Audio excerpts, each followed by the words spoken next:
Hi everyone, I just wanted to show you guys a quick video of my sal that I have, okay? So one sal I put it in a bag and the other one I didn't. So this is what happened. So first I'm going to take out the sal that I did not put it in a bag. Okay, so here's the sal that I did not put in a bag, okay? So you can see like the tarnishing there and a little bit on the side there, and it's yellow, okay?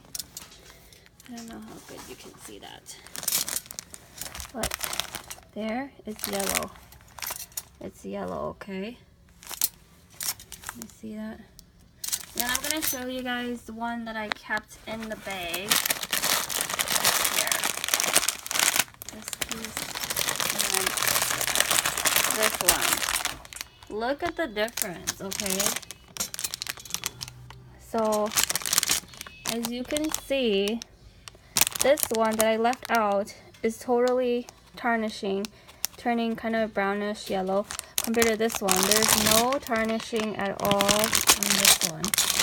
So when I say you have to just store it in a Ziploc bag, or this one's not even zipped, it's just folded over so there's no air that can go in, you definitely want to keep it in a bag because it will tarnish.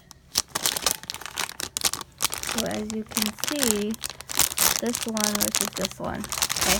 So I just wanted to show you guys quick, definitely for all second silver, any Hmong items, whether it's third silver or second silver, you want to keep it in a Ziploc bag to prevent any tarnishing. I always thought that it would maybe zifuna, where it would get muggy inside and cause some kind of damage, but where I live, I guess in Wisconsin, it's fine. I've not had that issue, so just wanted to put that out there for you guys. Okay, thanks for watching.